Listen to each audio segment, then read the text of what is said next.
ہم سب کی آزادی جو ہے اس کا فیصلہ عدالت کرے گی. یہ بات صرف ان 100 لوگوں کی یا 85 لوگوں کی نہیں ہے جن کو ملٹری کورٹس میں لے کر گئے. 105 تھے. سر 190 ملین پاؤنڈ کیس کے حوالے سے بھی آپ کل گئے ہوئے تھے, خان صاحب کو بتایا جس طرح ڈیٹ آگے جا رہی ہے. دیکھیے وہ ہم سمجھتے ہیں جان بوجھ کر ایک یہ تاثر دینے کی کوشش کی جا رہی ہے کہ کوئی بات چل رہی ہے اس لیے ہم ڈیٹ کو آگے کر رہے ہیں, یا ان سے فیصلہ لکھا نہیں جا رہا.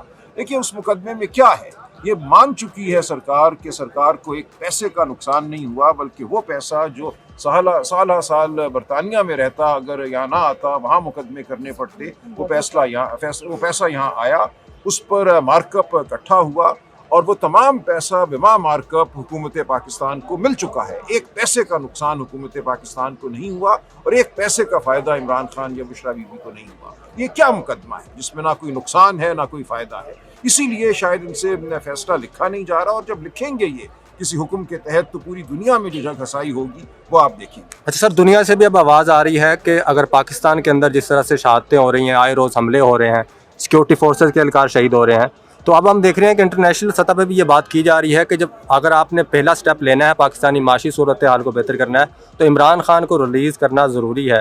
تو کیا سمجھتے ہیں حکومت اس میں سیریس ہے؟ دیکھیے ہونا تو چاہیے. آپ ایک کتنی بڑی سیاسی حقیقت کو اور ملک کے سب سے بڑے سیاسی رہنما کو منظر سے غائب کر کے یہ نہیں توقع کر سکتے کہ پاکستان میں استحکام ہو. پاکستان میں استحکام نہیں ہوگا. آپ کو استحکام لانے کے لیے ہم سب کو ہمارے جو بنیادی حقوق ہیں, ہمارے جو سیاسی حقوق ہیں, وہ ہمیں دینا ہوں گے.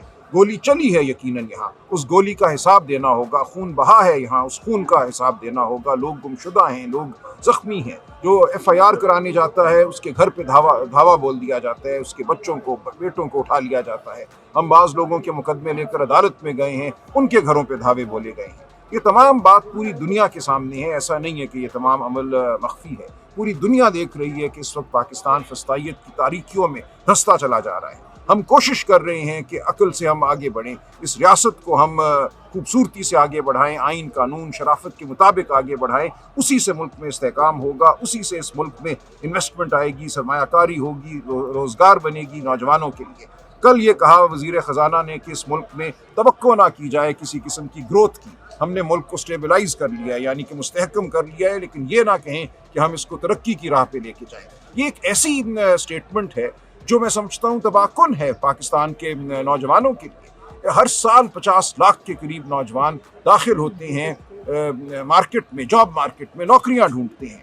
وہ نوکری لیبر کی ہو یا وہ نوکری آئی ٹی کی ہو, وہ چاہتے ہیں کہ ان کی زندگیاں آگے بڑھیں, ان کو روزگار ملے, نوکریاں پیدا ہوں. اگر ریاست اور پاکستان کی معیشت نوکریاں پیدا نہیں کرتی تو اس ملک میں ایک ایسا بھانچال آئے گا, سماجی بھانچال آئے گا, معاشی بھانچال آئے گا جو اس سیاسی عدم استحکام کے ساتھ مل کر اس ملک کو بہت پیچھے لے جائے گا. سلمان اکبر راجہ صاحب یہ بتائیے گا کہ مذاکراتی کمیٹیوں کے تیسری نشست میں رکاوٹیں کیا ہیں, ذرا اس کی تفصیلات بتائیے گا, اور ملاقات جو نہیں ہو پا رہی اس حوالے سے آپ کی طرف سے کمزوری ہے یا کہ حکومت کی طرف؟ دیکھیے ہم نے تو بالکل یہ واضح کر دیا تھا دوسری نشست کے دوران کہ اگلی نشست تب ہوگی جب ہم عمران خان صاحب سے مل سکیں گے. پوری مذاکراتی ٹیم جو ہے ایسے ماحول میں ملے جہاں ہم کھل کر بات کر سکیں, آگے کیا لائے عمل اختیار کرنا ہے اس پہ مشاورت ہو سکے, ہدایات لے سکیں. اگر یہ نہیں ہوتا تو پھر کوئی مقصد نہیں ہے تیسری نشست کا. مذاکراتی عمل کے حوالے سے تو چلو وہ جاری ہے, لیکن ہائیسٹ فورم ہے اسپیکر کی زیر صدارت اس کمیٹی کا. پی ٹی آئی نے آج ایک درخواست دی اپنے وکیل کے ذریعے, ہمیں ملاقات کی اجازت دی جائے, ہم وکلاء کی ملاقات کو سسپینڈ کیا جائے, اس کے بجائے ان کو وہ موقع دے دیا جائے. آپ اتنے کمزور جگہ پہ کیوں لیگل وہ سٹینڈ لے رہے ہیں جہاں پہ ہائیسٹ فورم پہ حکومت نے یقین دہانی کرائی ہے اعلامیہ کی صورت میں؟ ہم بارہا درخواست کر چکے ہیں, ایسا نہیں ہے. عمر ایوب صاحب, اسد کیسر صاحب بارہا اسپیکر صاحب سے رابطہ کر چکے ہیں, ان کو یاد دلا چکے ہیں کہ پچھلی نشست میں یہ طے ہوا تھا کہ ہماری ملاقات ہوگی, بلکہ حکومتی ارکان نے یہ کہا ایک نہیں آپ روز ملاقات کیا کیجیے. ایک بھی ملاقات نہیں ہو سکتی. 2 تاریخ کو یہ ہماری نشست ہوئی تھی, آج 7 تاریخ ہے, 5 دن گزر گئے ہیں, ہم منتظر ہیں کہ ہماری عمران خان صاحب سے بطور کمیٹی ملاقات ہو، یہ نہیں ہو رہی۔ کیا رابطوں کا فقدان ہے؟ ذمہ دار کون ہے؟ ہم یقیناً نہیں ہیں۔ رابطوں کا فقدان ہے؟ کیا رابطوں کا فقدان ہے؟ نہیں، رابطوں کا کوئی فقدان نہیں ہے، یہاں صرف ارادے اور نیت کی بات ہے۔ اگر ارادہ نہیں ہے ہماری ملاقات ہونے دینے کا، نیت نہیں ہے، تو ہم کچھ نہیں کریں۔ اگر نہیں ہوتی تو قومی اسمبلی یا پھر اس فورم سے بڑھ کر کوئی طاقتور ہے کہ ملاقات نہیں کرنے دے بظاہر رہا تو یہی لگ رہا ہے نا، ورنہ کوئی وجہ نہیں ہے کہ ہماری ملاقات نہ ہو، اور اگر ملاقات نہیں ہوتی تو ہم اگلی نشست میں نہیں بیٹھیں گے۔ جس بات کی یہاں مطلب ہے ذکر ہی نہیں، اب اس میں ملٹری کورٹس میں ایک بڑی انوکھی اور بڑی غیر آئینی شک ہے، وہ یہ ہے کہ کیس آپ سنتے ہیں، آپ 5 افسر بن کے ملٹری کورٹ بن کے بیٹھتے ہیں اور آپ کے بریگیڈیئر صاحب ہیڈ ہیں، آپ کے کیس سنتے ہیں، ہر گواہ کو دیکھتے ہیں، ہر ڈاکیومنٹ کو دیکھتے ہیں، آپ وہ سارا کچھ آپ ہے اس کے گواہ یہ امپورٹنٹ ہے اس کے لیے گواہ کی ٹیسٹمنی کو کی گواہی کو جانچنے کے لیے کہ کتنی معتبر ہے، کہ وہ کس طرح جواب دیتا تھا، وہ گھبرا کے جواب دیتا تھا، وہ سیدھے سیدھے جواب دیتا تھا۔ اب اس گواہی کے ٹرائل میں کوئی حصہ ہی جس نے نہیں لیا، وہ فیصلہ کرتا ہے کہ سزا کتنی ہونی چاہیے۔ وہ یہ عدالت فوجی عدالت نہیں کر سکتی، فوجی عدالت سے ریکمینڈ کر دیتی ہے کہ گلٹی ہے یا ناٹ گلٹی ہے، جواب بھی نہیں دیتی کہ گلٹی اور ناٹ گلٹی کا کیا جواب، اور وہ کمانڈنگ افسر کے پاس بھیج دیتی ہے۔ اور یہاں جو فیلڈ کورٹس مارشل ہے اس میں وہ کمانڈنگ افسر آرمی چیف ہے۔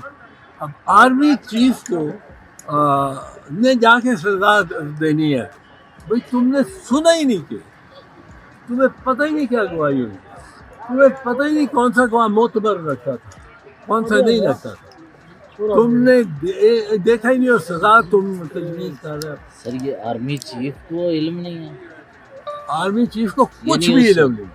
کمسر صاحب، یہ آپ کی درخواست کے اوپر فوجی عدالتوں کو سزائیں سنانے کی اجازت دی گئی تھی، آپ سمجھتے ہیں وہ آپ کی حکمت عملی درست تھی؟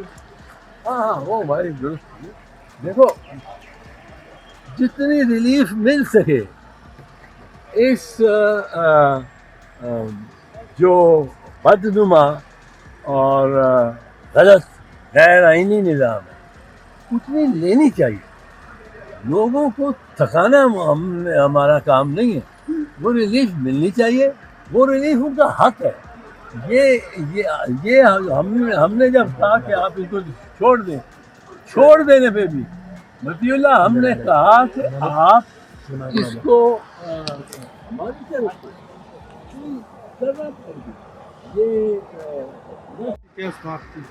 یہ سزائیں دینا تو اور کچھ کو چھوڑنا، یہ تو انہوں نے اپنے اوپر سے پریشر اتارنے کی، اور عدالت نے بھی سوچا اس سے پریشر ہم پہ ایک پبلک پریشر جنرل، جو میں یہ نہیں کہتا ہوں کہ فوکس کوئی سیاسی پریشر، پر ایک عام آدمی کی رائے ہوتی ہے۔ وہ عام آدمی کی رائے یہ تھی کہ یہ کس طرح ان کو رکھے جا رہے ہیں حراست میں، جبکہ یہ ٹرائل بھی نہیں، ان کو کنوکشن بھی نہیں ہوئی۔ تو انہوں نے وہ کیا کہ بیچ میں سے جو بالکل بے گناہ اور بات ہے ہی نہیں، ان کو انہوں نے نکال دیا، پر ان کو سزائیں دے کے نکالا کہ سزا سال دے دی، لکھ لیے ریکارڈ پہ، اور آلریڈی انڈر گون، وہ ختم ہو کے باہر آ گیا۔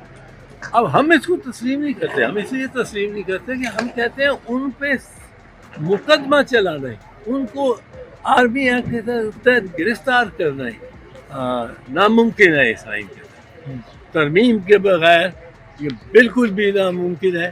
اور ترمیم کے ساتھ بھی قاضی فیض عیسیٰ کہہ گئے تھے، ان کی ججمنٹ ہے 2015 کی، یہ ملٹری کورٹ نہیں جاتا۔